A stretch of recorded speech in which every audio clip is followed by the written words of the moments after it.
Okay, so we have the phylogenetic tree of the different types of objects that can be used to sit down. So we'll be working with the rooted tree, and so when we look at our OTUs, we can see that we have different types of things we use to sit down, like chairs, sofas, stool, etc.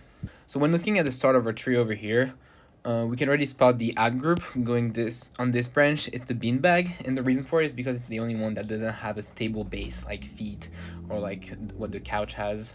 So this one is the out group.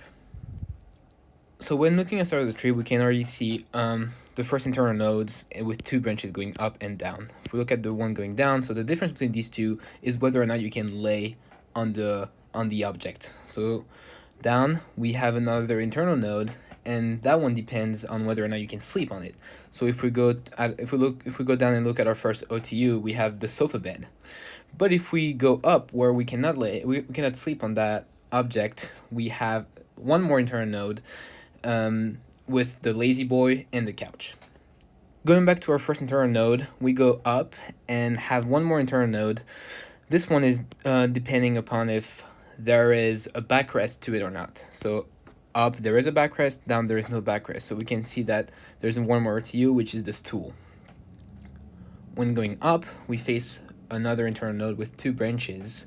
The first one going up is the one for entertainment purposes, and the one going down is the one for professional purposes. So going down, for example, we have the barber chair that's used for professional purposes, and the director chair.